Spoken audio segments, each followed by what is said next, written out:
जो व्यक्ति अमूल्य ज्ञान का मोल जानकर ज्ञान प्राप्त करता है वो उत्तम बन जाता है, किंतु जो व्यक्ति कुछ और प्राप्त करने के आशय से ज्ञान प्राप्त करता है वो जीवन भर श्रेष्ठ बनने की स्पर्धा में लगा रहता है, किंतु उत्तम नहीं बन पाता। आपने भी ज्ञान प्राप्त किया किसी आशय से, भगवान की शरण में रहकर भी आपका मन शांत नहीं हुआ।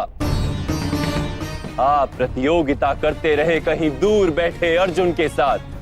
मैं लौटूंगा, पर इतना विश्वास दिलाकर जाता हूँ कि मैं भारतवर्ष का सबसे श्रेष्ठ धनुर्धर बनकर लौटूंगा और आपके सभी शिष्यों से श्रेष्ठ बनूंगा मैं। ज्ञान प्राप्ति का आपका आशय ही अनुचित था, तो इस विद्या का विस्मरण कैसे नहीं होता अंगराज? कैसे नहीं करता मैं प्रतियोगिता वासुदेव? कैसे समझौता कर लेता अपने जीवन के साथ? ये समाज निरंतर ही मेरी संभावनाओं को कुचलता रहा है, मेरी शक्ति को सम्मान नहीं दिया, मेरे स्वप्नों को स्वीकार नहीं किया, सदा ही सूत पुत्र कहकर अपमानित करता रहा है मुझे। अपने पिता की बात मान लो, क्योंकि उन्हें ज्ञान है कि सूत में सामर्थ्य नहीं होता।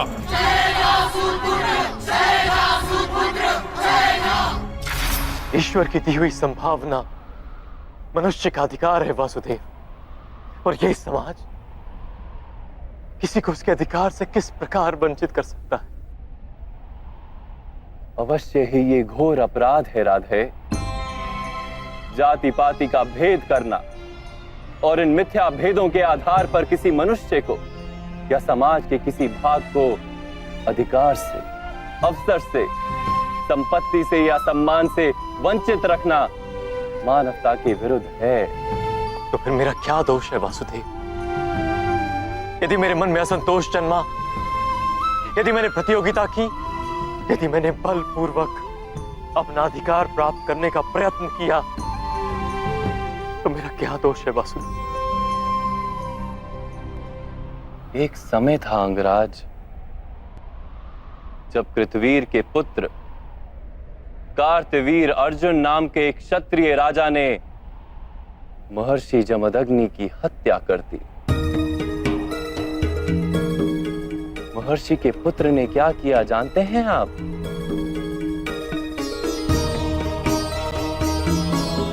उन्होंने अपनी पीड़ा में भी विचार किया कि क्यों उनके पिता महर्षि जमदग्नि की हत्या की गई, कहां फैला था अधर्म। उन्होंने अपनी पीड़ा का विस्मरण कर दिया, समग्र समाज की पीड़ा को अपना लिया और अधर्मी क्षत्रियों का नाश कर समग्र आर्यवर्त को शुद्ध करने को जीवन मंत्र बना दिया। वो केवल प्रतिशोध लेकर बैठते तो आज भगवान परशुराम नहीं कहलाते।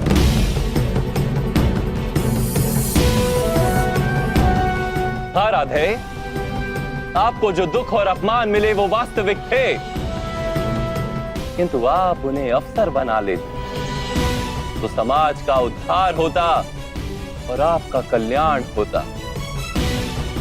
आप जैसे शक्तिमान मनुष्य का आधार यदि अन्य शोषित और पीड़ित लोगों को मिल जाता तो कितने जीवन सुख से भर जाते। आपके पास संभावना भी थी, सामर्थ्य भी था और उस पीड़ा का अनुभव भी था, किंतु आपने अपना जीवन उन्हें समर्पित नहीं किया।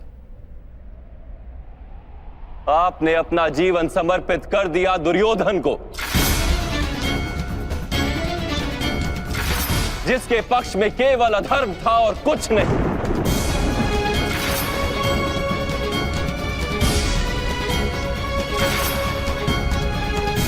अब देखिए अपनी स्थिति, आप दुर्योधन के पक्ष में खड़े रहे, आप पांचाली के वस्त्र हरण जैसे पाप के भागी बने, आप अपनी माता का सम्मान नहीं कर पाए, अपने ही भाइयों के 2-2 पुत्रों की हत्या की आपने, और आज अपना धर्म गंवाकर, अपनी विद्या गंवाकर, अपना संतोष गंवाकर अपने ही अनुज के हाथों मरने के लिए सज खड़े।